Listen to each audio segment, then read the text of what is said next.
नमस्कार, मैं हूं आपके साथ मयंक। आज 10 तारीख है। पिछले 12 घंटे के अंदर ईरान अमेरिका से जुड़े, जंग से जुड़े सारे अपडेट्स मैं आपको बताऊंगा। देखिए, इस वक्त की बेहद अहम खबर, एक बार फिर अमेरिका ने ईरान पर बड़ी स्ट्राइक की है और अब हालात ये है कि ईरान और अमेरिका के बीच जो जंग है वो बेहद भयानक स्तर पर पहुंच गई है और दोनों ही तरफ से बड़े हमले किए जा रहे हैं। देखिए, इसी बीच एक बयान सोशल मीडिया में तेजी से वायरल हो रहा है, हम उसकी भी चर्चा करेंगे। डोनाल्ड ट्रंप का ये बयान है और डोनाल्ड ट्रंप ये कह रहे हैं कि अगर मैं मरा तो सब मरेंगे। देखिए, ये बयान ये बता रहा है कि क्या डोनाल्ड ट्रंप को अब अपनी मौत का डर सता रहा है। कल हमने देखा था कि मशहद में एक बिल्डिंग के ऊपर एक पोस्टर लगाया गया था जिसमें लिखा हुआ था कि हम डोनाल्ड ट्रंप को मार देंगे, we will kill Donald Trump. ये ईरान के लोगों का गुस्सा है। मशहद में जहां सुपुर्द खाक किया गया अली खामनेई साहब को, वहां पर ये जो है पोस्टर लगा हुआ था जिसमें ये ईरान के लोगों का गुस्सा लगातार देखने को मिल रहा है। इस तरह के पोस्टर्स लगे हुए हैं कि बदला लो, रिवेंज रिवेंज रिवेंज, इस तरह की बातें सामने आ रही हैं। ऐसे में ये पोस्टर्स सोशल मीडिया में तेजी से वायरल हुए जिसमें लिखा था वी विल किल ट्रंप, हम ट्रंप को मार देंगे। इसके बाद देखिए, डोनाल्ड ट्रंप की तरफ से ये बयान सामने आया।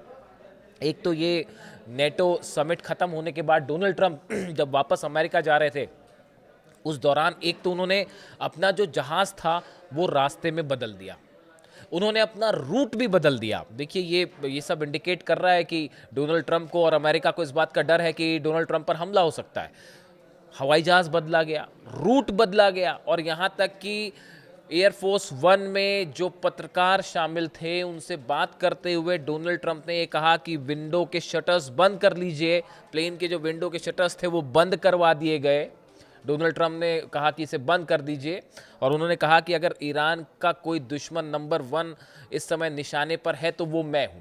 ये डोनाल्ड ट्रंप का कहना था कि अगर ईरान के निशाने पर कोई नंबर 1 टारगेट ईरान का कोई इस समय है तो वो मैं हूं, और अगर मैं मरा तो आप सब भी मरेंगे, मैं मरा तो सब मरेंगे। इस तरह की बात डोनाल्ड ट्रंप ने की। अब उनका ये जो डायलॉग है वो सोशल मीडिया में वायरल हो रहा है और इस तरह की चर्चाएं शुरू हो गई है कि क्या डोनाल्ड ट्रंप को अपनी मौत का डर सता रहा है। ईरान के 9 करोड़ लोगों का जो गुस्सा देखने को मिला और जो जंगी हालात हैं, उस बीच में क्या डोनाल्ड ट्रंप पर हमला हो सकता है, इस तरह के सवाल उठाए जा रहे हैं। हम एक बार फिर से आते हैं जंग की तरफ। देखिए, जिस तरह से हमले हो रहे हैं ईरान पर, गौर करने वाली बात यह है कि ये जितनी स्ट्राइक्स हुई हैं, तीसरे दिन लगातार ये हमले जारी हैं। बीती रात हमले किए गए।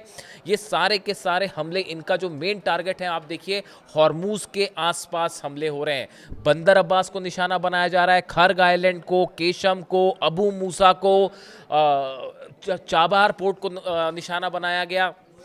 इन हमलों का नेचर क्या बता रहा है? इन हमलों का नेचर ये बता रहा है कि शायद अमेरिका एक बार फिर ग्राउंड ऑपरेशन की कोशिश कर सकता है और खर्ग, केशम आइलैंड या अबू मूसा आइलैंड, ये 3 में से किसी एक आइलैंड पर कब्जे की कोशिश हो सकती है।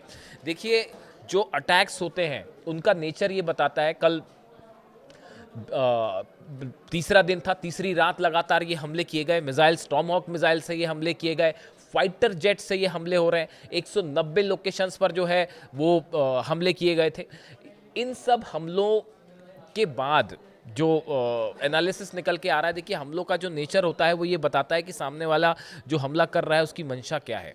एक तो लगातार होर्मुज के आसपास जितने द्वीप हैं, इन पर उन लोकेशंस को निशाना बनाया जा रहा है जो रडार सिस्टम्स हैं, जहां कम्युनिकेशन सिस्टम्स हैं, जो कि अगर ग्राउंड ऑपरेशन होता है तो ऐसे समय में ईरान की सेना का आपसी संपर्क ना हो, तालमेल ना हो सके, रडार सिस्टम तबाह हो, इसको लेकर टारगेट करके ये अटैक हो रहे हैं, जो इस ओर इशारा कर रहे हैं कि एक बड़ा ग्राउंड ऑपरेशन हो सकता है। हॉर्मुज में नया अरब सागर के पास नया एयरक्राफ्ट कैरियर, एक और एयरक्राफ्ट कैरियर भेज दिया गया है। इसके साथ ही रिफ्यूलिंग टैंक्स जो हैं वो हॉर्मुज के ऊपर लगातार उड़ान भर रहे हैं ताकि अगर प्लेन से जो अटैक हो रहे हैं उनको हवा में रिफ्यूलिंग की जाए। बड़ी संख्या में F-35 जेट्स की तैनाती की गई है। कई अरब देशों के बेसिस पर F-35 का मूवमेंट एक बार फिर देखने को मिल रहा है। और यही वजह है कि ईरान की तरफ से बड़े हमले जारी हैं। बहरीन में 5वें बेड़े के हेडक्वार्टर को ज़बरदस्त नुकसान पहुंचा है। जो खबरें हैं उसके मुताबिक जुफैर और शेख ईसा बेस पूरी तरह से तबाह है। इसका रनवे तबाह है, यहाँ पर खड़े कई प्लेन्स को नुकसान हुआ है और बताया जा रहा है कि 4 मिसाइल्स, डायरेक्ट 4 खैबर मिसाइल्स ने हिट किया है 5वें बेड़े के हेडक्वार्टर को। और ये जो 2 बेसेस हैं जुफैर और शेख ईसा बेस, ये तबाह हो गए, इनके रनवेज तबाह हो गए। इस तरह की जो है वो खबरें आ रही हैं। ये बहरीन की बात है। अगर आप कुवैत की बात करें तो आरिफ जान और अली अल सलेम बे में अली अल सलेम बेस पर बड़ा नुकसान हुआ है। बड़े नुकसान की खबरें हैं। पेट्रियट सिस्टम तबाह हो गया है। ये बड़ी गौर करने वाली बात है।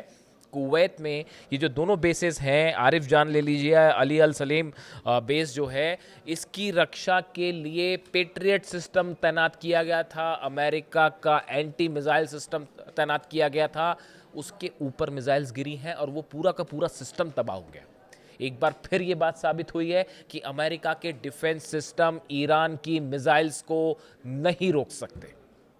ये बात एक बार फिर निकल के सामने आ गई है। इसके अलावा आप देखिए कतर में लगातार हमले जारी हैं। कतर में कई जगह जो है वो सायरन बज रहे हैं और मिसाइल और ड्रोन अटैक की खबरें। इसके साथ देखिए ईरान की तरफ से एक और बड़ी बात निकल कर सामने आई है। जो ईरान की सेना की तरफ से कहा गया है कि ये जो हमले इस समय हो रहे हैं, बहरीन में, कुवैत में, कतर में, जॉर्डन पे भी स्ट्राइक्स की खबरें आ गई हैं। ये जो हमले हुए हैं ये पहले दौर की स्ट्राइक्स है। अगर ईरान पर हमले जारी रहते हैं तो दूसरे दौर में यूएई को निशाना बनाया जा सकता है, सऊदी को निशाना बनाया जाएगा और कतर में बड़े हमले होंगे। यानी देखिए जो अभी तक पैटर्न सामने आया है, ईरान की सेना ने अमेरिका को जवाब देने के लिए कई स्तर की प्लानिंग कर रखी है। और ये जो हमले अभी ईरान की तरफ से हो रहे हैं ये सिर्फ पहले लेवल के हमले हैं। अगर इसी तरह के हमले अमेरिका की तरफ से जारी रहे तो दूसरे दौर में देखिए, दूसरे दौर में उसी तरह के हमले हो सकते हैं यूएई में, दुबई में, अबू धाबी में या फिर दोहा में, जो हमले हमें पहले देखने को मिले थे, 40 दिन की जंग के दौरान देखने को मिले थे। आज देखिए ईरान में कहाँ कहाँ हमले हो रहे हैं। ब्रिजेस को निशाना बनाया जा रहा है, रेलवे स्टेशंस को निशाना बनाया जा रहा है, जो ट्रांसपोर्ट और कम्युनिकेशन सेंटर्स हैं उनको निशाना बनाया जा रहा है। ये इंफ्रास्ट्रक्चर है ईरान से जुड़ा जिसको टारगेट किया जा रहा है। और ऐसे लोकेशंस पर हमले सीधा सीधा आम जनता से जुड़े लोकेशंस पर ये हमले किए जा रहे हैं। जिसके बाद ईरान का ये कहना है, ईरान की तरफ से स्टैंड साफ है कि जैसा हमला होगा उससे बड़ा जवाब दिया जाएगा। यानी अब एक बार फिर खतरे में दुबई है, खतरे में अबू धाबी है, खतरे में रियाद है। हर वो अरब देश का वो शहर जो है खतरे में है जहां पर अमेरिकी सेना की मौजूदगी हो, जहां पर अमेरिकन बेसिस मौजूद है।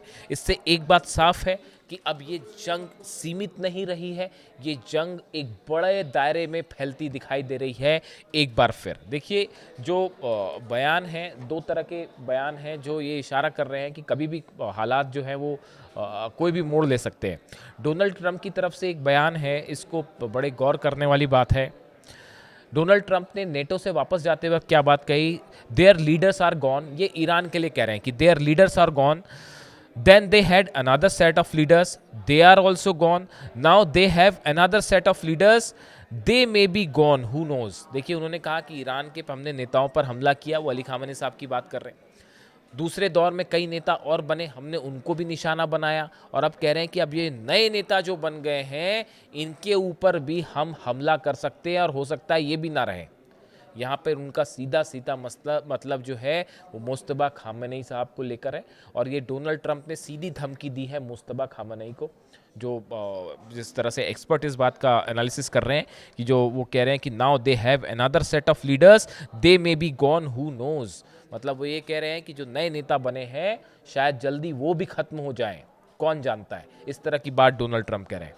देखिए ये उन्होंने जो बयान दिया था speaking at a conference at NATO summit in Turkey में उन्होंने निकलने के पहले ये बयान दिया है, जिससे ये माना जा रहा है कि मुस्तबा खामेनी अब निशाने पर हैं। देखिए दूसरी बड़ी बात ये है कि नेटो को लेकर एक बड़ा स्टैंड चेंज दिखाई दे रहा है। नेटो ने जो 40 दिन की जंग थी उस दौरान अमेरिका की मदद नहीं की और अमेरिका इस बात को लेकर डोनाल्ड ट्रंप अपनी नाराज़गी कई बार जाहिर कर चुके हैं। अब ऐसे में एक जो नया डेवलपमेंट निकल के सामने आ रहा है, ये बताया जा रहा है कि इस जंग में अब नेटो की भी एंट्री हो सकती है और नेटो कंट्रीज़ की तरफ से भी बड़ा एक्शन ईरान के खिलाफ देखने को मिल सकता है। इसकी वजह ये है, बताया जाता है कि नेटो देशों के साथ तुर्की में जब ये समिट हुई तो एक बड़ी डील की डोनाल्ड ट्रंप ने और उसने ये कहा है, डोनाल्ड ट्रंप का ये कहना है कि ग्रीनलैंड को लेकर जो दावा और एक्शन की बातें सुनाई दे रही थी अमेरिका की तरफ से कि ग्रीनलैंड पर हमला होगा, कब्जा कर लिया जाएगा वगैरह वगैरह, अमेरिका का कहना है, डोनाल्ड ट्रंप ने वादा किया कि हम ग्रीनलैंड पर हमला नहीं करेंगे, ग्रीनलैंड को हम अपनी दावेदारी छोड़ देते हैं, बदले में नेटो देश ईरान के खिलाफ हमारी मदद करें। अब इससे दो बातें सामने आई। पहली बात सामने ये आई कि जल्द ही नेटो अमेरिका के साथ शामिल हो सकता है इस जंग में, बात नंबर एक। बात नंबर दो, डोनाल्ड ट्रंप इस बात को महसूस कर चुके हैं कि अकेले उनके बस की बात नहीं है ईरान से निपटना, ये बात भी साफ है। डोनाल्ड ट्रंप एक ऐसी हालत में फंसे हुए हैं जो एक्सपर्ट बता रहे हैं कि जहां पर हमला करते हैं तो ईरान को देखिए हराया नहीं जा सकता, ये बात साफ हो चुकी है कि ईरान पर आप कितना ही बम्बार्डमेंट कर लें, कितनी ही एयर स्ट्राइक कर लें, एयर स्ट्राइक करने से अगर ईरान का कुछ बिगड़ रहा होता, ईरान हार रहा होता तो 40 दिन के अंदर हो चुका होता। लेकिन अब ऐसा नहीं है। इस सूरत में बिना बूट्स ऑन द ग्राउंड्स कहते हैं जिसे, कि जब तक अमेरिका अपनी सेना ग्राउंड पर नहीं भेजेगा तब तक आप किसी भी तरह का कोई बड़ी सफलता ईरान में हासिल नहीं कर सकते। अब जब ईरान की सेना कह रही कि we are waiting for you, हम आपका इंतजार कर रहे हैं, आप हिम्मत करिए, खर्ग में अपने सैनिक उतार के देख लीजिए, चाहे अबू मूसा पर उतार के देख लीजिए, चाहे बंदर अब्बास में, या जहाँ पे भी अमेरिका के सैनिकों ने एक भी कदम रखा तो उसका नतीजा ये होगा कि एक भी सैनिक को वापस नहीं जाने दिया जाएगा। इस सूरत में क्या किसी तरह के बड़े ग्राउंड ऑपरेशन की प्लानिंग है डोनाल्ड ट्रंप की, और क्या अगर ये ऑपरेशन होता है तो ये अमेरिका के मिलिट्री इतिहास की सबसे बड़ी गलती और भूल साबित होने जा रहा है? क्या बड़ी संख्या में अमेरिकन सोल्जर्स की कैजुअलिटी हो सकती है? इस तरह की तमाम बातें सामने आ रही हैं। दूसरी तरफ देखिए, एक और अहम खबर ये है, ये बड़ा डेवलपमेंट था जिसके ऊपर मेरी नज़र थी, मैंने जब तक इससे पुख्ता जानकारी नहीं आई तब तक ऐसे मैटर में बोलना ठीक नहीं होता है। बुशर में बड़े हमले हुए कल। बुशर वो जगह है ईरान की जहां पर रूस की मदद से न्यूक्लियर पावर स्टेशन चलता है। यहाँ पर कई रशियन साइंटिस्ट मौजूद हैं और जो खबरें आई, देखिए सीधा मिसाइल ने हिट किया वहाँ पर। लेकिन अच्छी बात ये रही कि जो बुशर का न्यूक्लियर प्लांट है उसके कोर एरिया पर ये मिसाइल सीधी नहीं गिरी, मिसाइल थोड़े करीब गिरी है और उसके जो छर्रे होते हैं, जो पार्ट्स होते हैं, शार्पनेल्स होते हैं, वो उछल के इसके कोर एरिया की बिल्डिंग पर हिट हुए। यानी कोर एरिया हिट हुआ है लेकिन वो शार्पनेल से जो पदार्थ निकलते हैं मिसाइल के फटने के बाद उसने हिट किया, सीधा मिसाइल ने कोर एरिया को हिट नहीं किया। अगर कोर एरिया पर किसी तरह का कोई भी अटैक होता है तो इससे भयंकर रेडिएशन हो सकता है पूरे अरब पे, पूरे अरब देशों में, और यहां से ये जंग के हालात बदल जाएंगे, सूरत बदल जाएगी। दूसरी तरफ इजराइल की तरफ से एक बड़ा प्लान तैयार है कि ईरान पर किस तरह से कहां हमले किए जाएंगे आने वाले दिनों में, और एक केमिकल वेपन की भी बार बार चर्चा हो रही है। देखिए ये बड़ा ऐसा मैंने कई जगह देखी सोशल मीडिया में इस तरह की खबरें, दोनों तरह से इसके अंदेशा लगाया जा रहा है कि क्या इस तरह के दावे हो रहे हैं कि ईरान के पास केमिकल वेपन्स हैं। नेतन्याहू खुद इस तरह के दावे कर रहे हैं कि केमिकल वेपन है ईरान के पास और ईरान उससे हमला कर सकता है। यानी सद्दाम हुसैन पर जिस तरह से आरोप लगाए गए इराक पे कि वेपन ऑफ मास डिस्ट्रक्शन है और ये बोल के हमले किए गए, वैसा ही ग्राउंड ईरान के खिलाफ भी तैयार किया जा रहा है। लेकिन हालांकि ये इतना आसान नहीं है ईरान के खिलाफ ऑपरेशन करना, लेकिन फिर भी इस तरह की भूमिकाएं बनाई जा रही हैं, जिसके बाद ये सवाल उठ रहे हैं कि क्या अब इस जंग में किसी तरह के कोई बड़े घातक हथियार की एंट्री होती दिखाई दे रही है, चाहे किसी भी की तरफ से हो, लेकिन क्या किसी तरह के केमिकल वेपन्स इस्तेमाल होने जा रहे हैं? ये ऐसे सवाल हैं जो पूरे अरब को एक बड़ी आग में झुलस सकते हैं, और इसका नतीजा क्या होगा ये कोई नहीं जानता। फिलहाल हालात ये हैं, ईरान की तरफ से खैबर मिसाइल्स दागी जा रही हैं, शाहिद 136 ड्रोन्स दागे जा रहे हैं, और लेवल 2 देखिए, लेवल 1 के हमले ईरान की तरफ से हो चुके हैं, और अमेरिका के उन लोकेशंस पर हमले हैं जो अमेरिका की सेना के इंफ्रास्ट्रक्चर से जुड़े हमले। लेकिन अभी कोर एरियाज़ अरब देशों के अगर उन पर हमले शुरू हो जाते हैं तो इसका नतीजा क्या होगा? क्या जंग में यूएई की एंट्री होगी? कतर और सऊदी जैसे जो देश हैं, क्या इनकी भी एंट्री हो सकती है? ये वो तमाम सवाल हैं जिसका इंतज़ार करना होगा। फिलहाल दोनों तरफ से भयंकर हमले और जंग जारी हैं। जो भी अपडेट होगा आप तक पहुँचाऊँगा। Thank you so much.